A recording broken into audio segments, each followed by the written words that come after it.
Pretty cool. Pretty humbled to be part of it. You know what I mean? I've said it before. Besides my wife and kids, this is what I pour my life into. So to be leading the team that's going back to the World Series for the first time in 32 years, kind of hits me a little bit. And I couldn't be happier for every single guy on the team and in the clubhouse, not just the players but the staff too. So we're gonna enjoy tonight big time, and realize how hard it is to get here, and then get back to work and get ready for the Dodgers. Fifth row straight back, John. Hey, John, congratulations. Thank you. So we've heard from you throughout the series about it's another game, do your job, all those good things.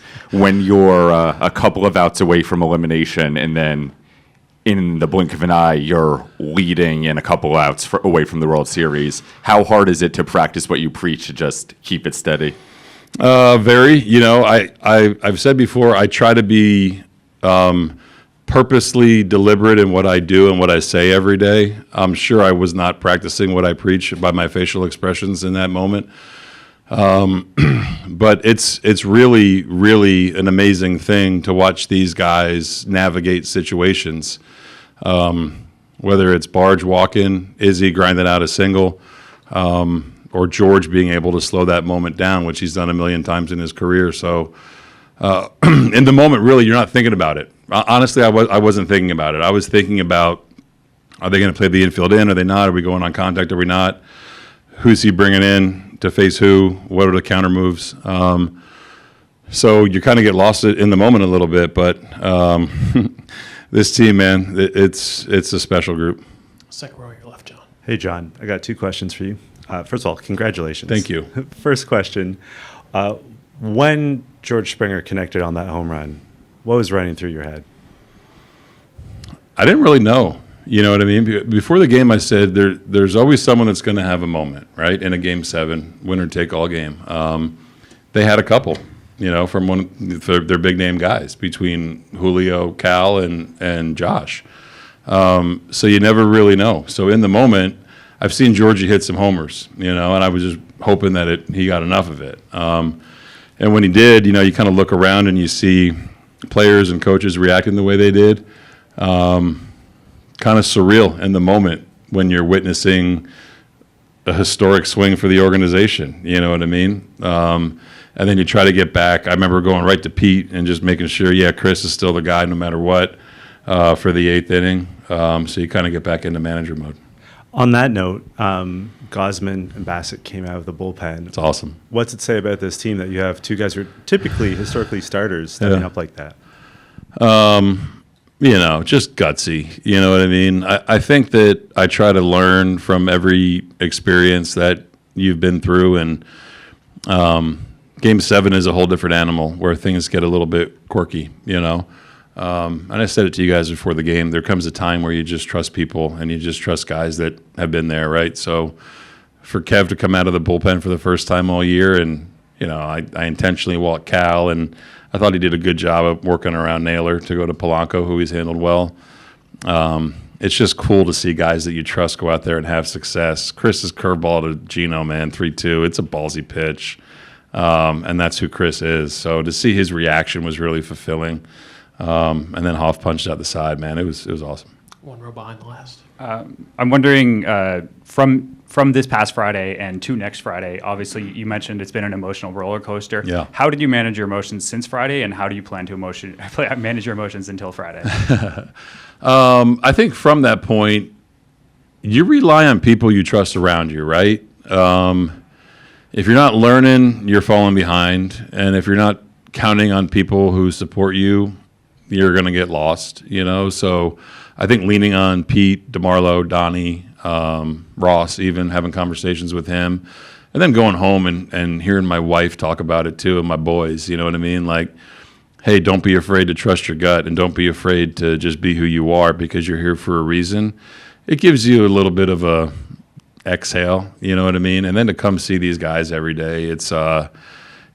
It's hard to manage your emotions. As far as managing them right now, I'm going to enjoy the hell out of tonight, and probably tomorrow too, to be honest with you, and then get back to being the skipper of the Blue Jays. Fifth row, your left, John. John, over here, congratulations. Thank you. You know, the old saying goes, it takes a village, and you look at this team, you got 15 guys in this team who were in AAA at some point this year. Crazy, whether right? whether they were supposed to be there, or guys like Springer and Bieber who are hurt and working through something. What does it say about this game being, you know, as much an organizational triumph for all the things you had to go through the last 6 months? It says that we're aligned from top to bottom, really, right? Like asking Casey Candel to do things with guys in AAA that I would ask them here, and him doing it. That's one thing.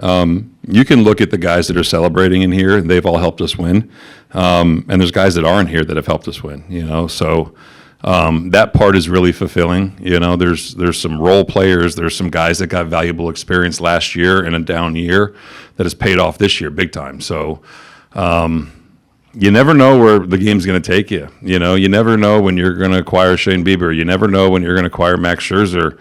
You never know when George is going to hit 32 homers in the regular season. You never know when Vlad is going to earn $500 million. You know what I mean? So where we've ended up, man, is pretty cool. And Lucas, for a guy who was almost out of the game to be going to the World Series. Thrilled for him. You know, thrilled for everyone, right? But, I mean, Nate's a guy who was contemplating retirement, you know. 30-year-old dude, he's got 2 kids, you know. He's rode the bus for his whole life, and he's hitting second for the Toronto Blue Jays in front of Vlad and behind George. Couldn't be happier for him. Couldn't be happier for Ernie Clement. Couldn't be happier for Miles Straw, who's in AAA last year. Tyler Heineman, that's been on 14 teams in the last 3 years. And guys that were in our bullpen that weren't here last year or in AAA somewhere else last year. I think it just shows that it takes an entire team effort to get to where you want to get to.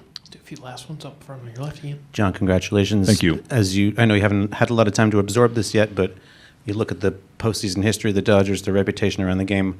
Does that match up? Is that something that you kind of relish, having a matchup against a team of that stature? Yeah, man. I mean, I think to get to where you want to go, you got to beat the best, right? Whether it's talent, payroll, whatever you want to call it, man. They're a damn good team. You know, we saw them 3 games, you know, and that's it this year. But they got Hall of Famers up and down, well, top of their lineup. You know what I mean? And they got really, really good starting pitching and really good relievers. So I truly think that the best 2 teams are left standing. You know, for a variety of different reasons. And I'll never count my guys out of any series. You know what I mean? It's going to be fun. They're going to be up for it. There's going to be some big swings and ebbs and flows in it, I'm sure, but I'm just thrilled for the guys that they get the opportunity. Go to the 4th row on your left. Oh, sorry.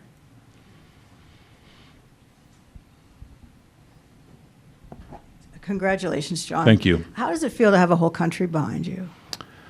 Special, you know. We're the only team that gets to experience that, and we're the only team that has the following that we do and the viewership that we do. You know, I think guys don't realize that sometimes, but from coast to coast to have, you know, this team to grasp onto is really cool. And it's easy for me to say that because I've been part of it for a long time, you know, and I felt the connection when I was managing in Vancouver, you know what I mean, as a minor league affiliate, as a Canadian big league team too. So it's special for everyone that's involved with our organization. Do you expect that? Do you expect that it might grow into a bit of a Canada versus America spirit, not just Canada versus the Dodgers? I don't know, maybe.